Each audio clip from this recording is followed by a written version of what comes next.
Now, obviously, all of my channel members, subscribers, and regular viewers are people of extraordinary intelligence, but the same can't be said of everybody. And in fact, there are a lot of people out there who make decisions that are, somewhat perplexing.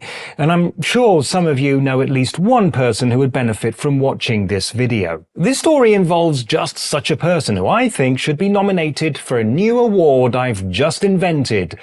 Dummkopf of the Year.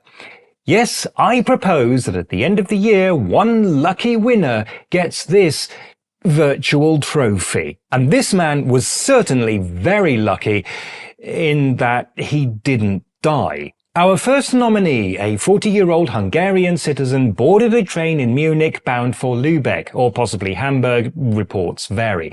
It is in any case a long journey, and he's a bit of a heavy smoker, so much so that when the train arrived at Ingolstadt, he took the opportunity to nip outside for a couple of minutes for a cigarette.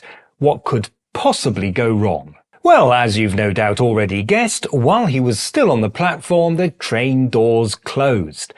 And what did he do then? I'll tell you.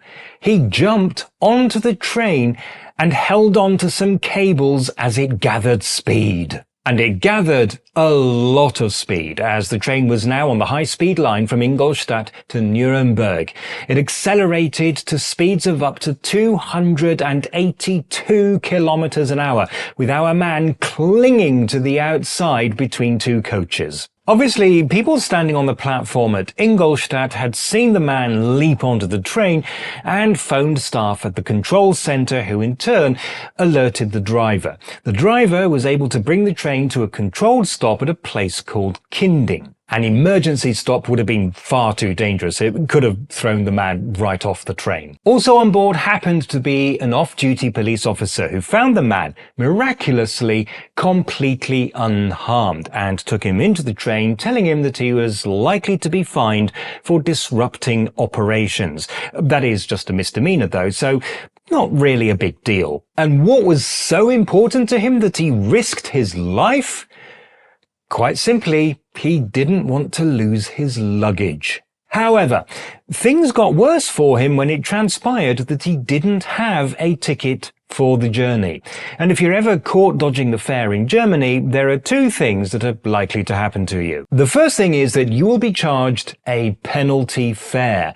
This is twice the full price adult fare for the journey, or 60 euros, whichever is greater. The second thing is that there's a pretty good chance you will be charged with obtaining services by false pretenses, which is legal jargon for fare dodging.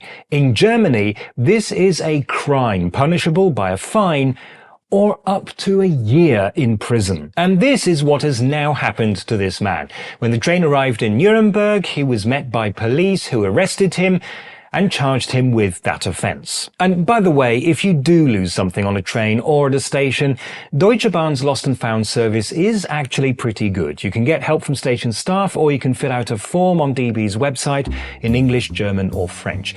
There's a link in the description.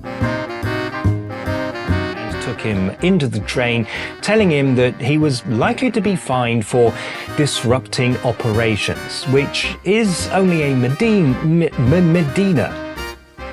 Funky cold Medina.